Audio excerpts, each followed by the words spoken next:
अगर मैं आपसे कहूँ एक गरीब परिवार की लड़की ने पूरा मुगल सल्तनत को चलाया, तो क्या आप मानेंगे? घर वालों ने बोझ समझकर फेंक दिया था। दोस्तों, साल था 1577। जमीन पर भूख, जंग और बर्बादी। एक गरीब आदमी मिर्जा गयास बेग अपनी पत्नी के साथ हिंदुस्तान जा रहा था। उसको उम्मीद थी कि मुगल सल्तनत में उसको नौकरी मिल जाए।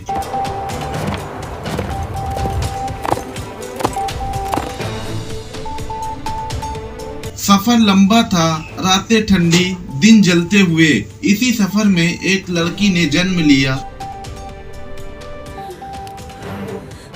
देखो, हमारी बेटी आ गई। लेकिन हालात इतने खराब थे कि माँ के पास दूध नहीं और पिता के पास पैसे भी नहीं। मजबूरी में उस नन्ही बच्ची को रास्ते में छोड़ दिया। सोचो, जिस बच्ची के लिए माँ बाप के पास एक रोटी नहीं थी, वही बच्ची आगे चल के मुगल सल्तनत का फैसला करेगी। थोड़ी देर बाद एक मुगल सैनिक वहाँ से गुजरा। उसने बच्ची को रोते हुए देखा और दिल उसका पिघल गया। बच्ची को उठाया और उसके परिवार तक पहुँचा दिया। दोस्तों, यहीं से लिखी जाती है इतिहास की सबसे अजीब कहानी। उस बच्ची का नाम था मेहरुन्निसा। हिंदुस्तान पहुंचकर मिर्जा गयास बेग ने ईमानदारी दिखाई और मेहनत की। धीरे धीरे करके मुगल दरबार में अपनी जगह बना ली। दोस्तों, अकबर जैसे बादशाह के दरबार में सिर्फ तलवार की नहीं, दिमाग की भी कीमत होती है। मिर्जा गयास बेग को इतिमादुद्दौला का खिताब मिला। मेहरुन्निसा फारसियन और अरबिक सीखती रही, शायरी लिखती हैं, राजनीति समझने लगती और सियासी में कदम रखने के लिए सोचती। ये कोई आम शहजादी नहीं थी, ये थी फ्यूचर रूलर का दिमाग।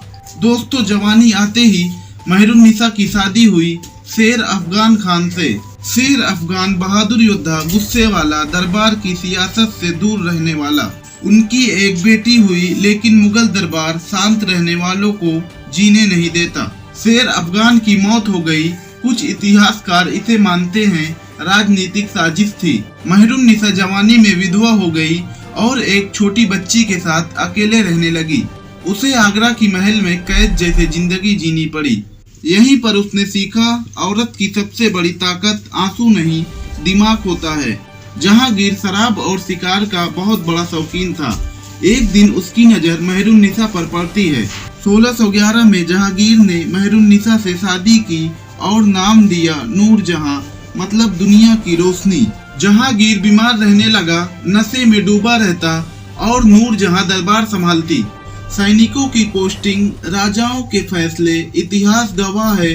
फरमान पर नूरजहां का नाम, सिक्के पर नूरजहां का नाम। ये पहली मुगल औरत थी जो बिना बादशाह बने बादशाह से ज्यादा ताकतवर थी। दोस्तों, दरबार के अमीर कहते हैं बादशाह का हुक्म सुबह आता और रात को नूरजहां फैसला कर देती।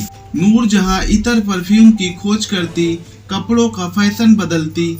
उसने बनवाया इतिमादुद्दौला का मकबरा, सफेद पत्थर, बारीक काम, शांत डिजाइन। इतिहासकार कहते हैं अगर नूरजहां न होती तो शायद ताजमहल भी न होता। जहांगीर के बाद शाहजहां सत्ता में आया। नूरजहां की ताकत छीन ली गई। उसने बाकी जिंदगी पाकिस्तान के लाहौर में खामोशी से गुजारी। ना ताज ना तख्त, सिर्फ यादें। दोस्तों, नूरजहां के जाने की बात की कहानी। 1627 में बादशाह जहांगीर की मौत हो जाती है और एक ही सवाल गूंजता है, अगला बादशाह कौन बनेगा?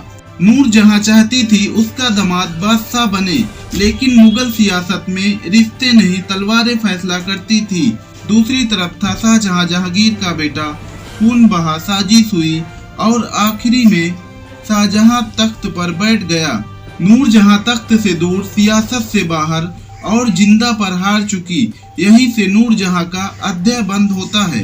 दोस्तों, शाहजहां मुगल इतिहास का सबसे शाही बादशाह। सोना और चांदी, हीरे, सब कुछ दरबार में रखता था। उसका राज चलता था लाल किला, जामा मस्जिद, शानदार महल, पर इसी शान के पीछे डर और खून छुपा था। शाहजहां को सबसे ज्यादा प्यार था मुमताज महल से।